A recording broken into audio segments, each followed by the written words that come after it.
Before diving into wholesale real estate, I need to tell you something that will save you months of frustration, wasted time, and tens of thousands of dollars.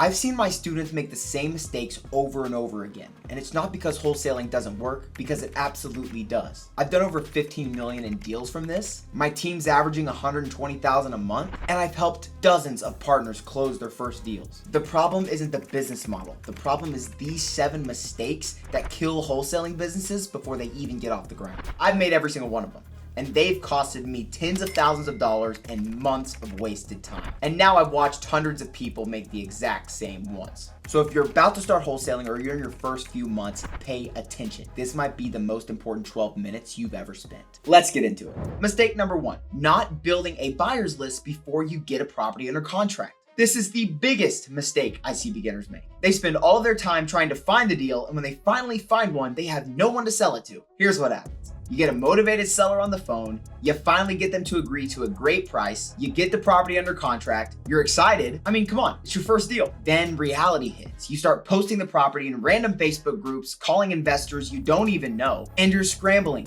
Meanwhile, the clock is ticking on your contract. I watched a guy lose a $25,000 deal because he couldn't find a buyer in time. The seller got frustrated and canceled the contract. Here's the truth.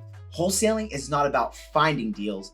It is about connecting buyers to the deals. And if you don't have buyers, you don't have a business. So what should you do instead? Step 1, go to every real estate investor meetup in your city. Introduce yourself, collect emails, phone numbers, and stay in touch with those buyers. Step 2 is join investor Facebook groups and local real estate forums so you can start building relationships. Step 3, drive around and look for rehabbed houses that just sold. Find the owner, and that's your buyer. Before you even make your first offer to the seller, you should have 20 to 30 real buyers in your phone that are ready to buy the deals from you. This one step will save so much stress later. Trust me. Mistake number 2 is overcomplicating the business. I see people all the time spending months setting up LLCs, building fancy websites, creating logos, making cool business cards, setting up email sequences, and they haven't even made a phone call yet. Listen, I get it. It feels productive. It feels like you're building a business, but here is the harsh truth. None of that matters if you can't find a deal and close it. Wholesaling is simple. Not easy, but simple.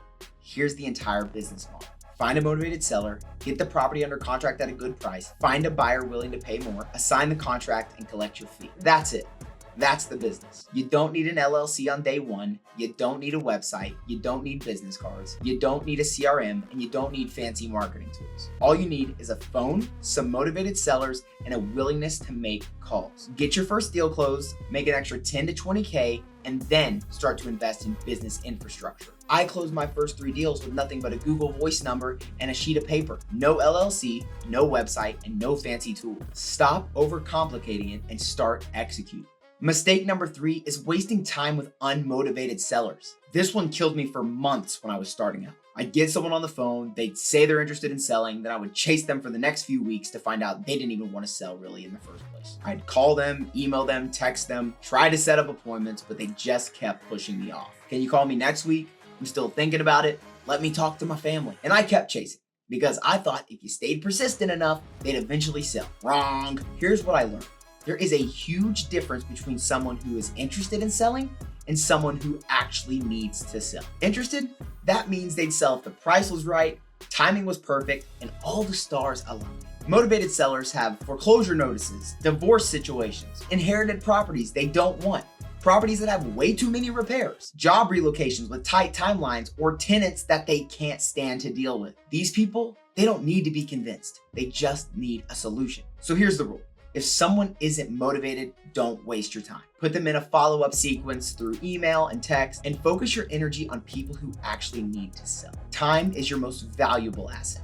Don't waste it chasing people who aren't ready. Mistake number 4 is not knowing your numbers. This is where beginners lose money or lose deals. They don't know how to run comps, they don't know how to get rehab costs, and they don't know what cash buyers want to pay. So they make one of 2 mistakes. Mistake A, they offer too high, get the seller under contract, then realize that no buyer will ever pay that much for the deal, and then it falls through. Or mistake B, where they offer too little and the seller just laughs in their face and says no. Then they lose the deal to someone who actually knew their numbers. Both mistakes come from the same problem, not knowing your numbers. So let me break down the formula you need to know.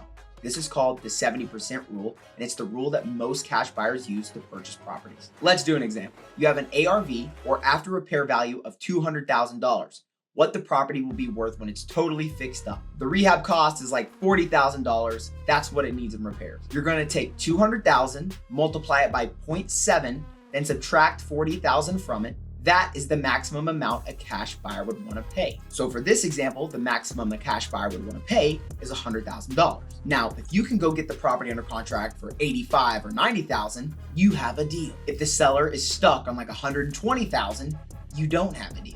But here's how you get good at this. Step 1 is learn how to pull comps. Use Zillow.com, Realtor.com, or ask a local agent for help. Step 2 is learn how to estimate rehab costs. Ask about the roof, the foundation, the electric, everything. Step 3 is talk to the buyers and ask them what they're looking for. What area do they buy in? What's their max purchase price? And what percent rule do they buy at? The more deals you analyze, the better you'll get. But you can't skip this step because you need to know your numbers or you're going to lose money. Now, mistake number 5 is giving up too soon. This one is a painful watch because I see it all the time. Someone starts wholesaling, they grind for 30, 60, 90 days, and they don't close a deal, and then they quit. They say, wholesaling doesn't work. It's oversaturated. All the deals are gone. No, you just quit before the breakthrough. I spent 4 months making $0 before I closed my first deal. 4 months, 12-hour days, thousands of calls, and zero in income. Most people quit in month 3. I was 1 week away from quitting when I closed my first $5,000 deal. So here's what you need to understand. Wholesaling is a lag business. The effort you put in today will get you paid 30, 60, or 90 days from now. That seller you talked to in January, well, they might not be ready till March. That lead you followed up with in February, they may call you back in April. The problem is most people aren't willing to do the uncomfortable work long enough to see results. So if you're in your first few months and still haven't seen results, I'm telling you right now, don't quit. Keep calling, keep following up, keep building relationships, and keep analyzing deals. Your breakthrough is closer than you think, but you'll never reach it if you quit. Now, mistake number 6 is not having a follow-up system. Here's a stat that will blow your mind. 80% of deals happen after the 5th follow-up. But most wholesalers, they call a deal maybe once, maybe twice, and then they never follow up again. They said no, so I guess that's it. Most sellers aren't ready to sell today, but they are within the next 30, 60, 90 days, sometimes even 6 months. So if you don't have a system to follow up with them consistently, you'll lose the deal to someone who does. Here's what we do. Every lead goes into our CRM. I built it from scratch, but you can use a simple spreadsheet when you're just starting out. Step 2 is we set up follow-up reminders. If they're not ready now, we set up a follow-up call for 30 days out. Step 3, we just stay in touch. A quick text, a phone call, an email, just checking in. Not to be pushy, but to stay on top of mind. I've closed deals a year after the initial touch point. And if I didn't have a follow-up system, I would have never made that money. So set up a system. It doesn't have to be fancy, it just needs to exist because the fortune is in the follow-up. Mistake number 7 is not treating this like a real business. I see a lot of people treat wholesaling like a side hustle. They work on it when they feel like it, they make phone calls when they're motivated, and they follow up when they remember. And then they wonder why they're not making any money. Listen,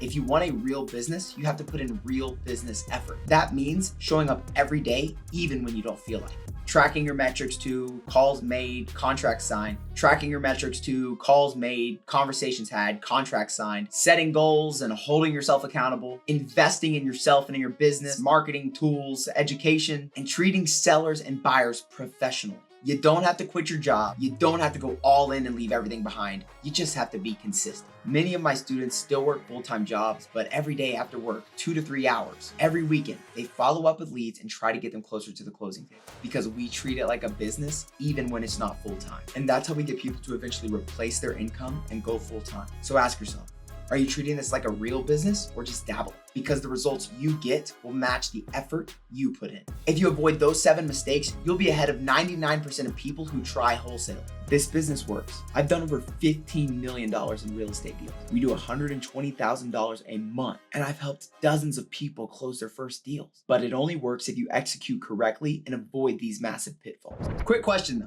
which of these mistakes have you made? Or which one of them are you most worried about making? Drop a comment and let me know, and I'll read every single one and reply. So here's the thing, you can avoid all these mistakes by learning from someone who's already made them. That's why instead of just teaching people how to wholesale, I bring them in to do deals with us. We provide the motivated seller leads, we provide the funding, we provide the buyers, and we walk you through the entire process. From the first call with the seller to actually collecting your fee at closing. You don't have to figure this out alone.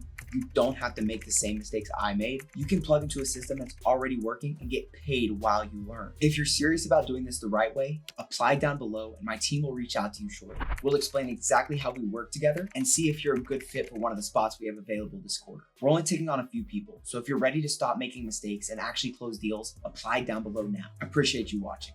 Let's get it.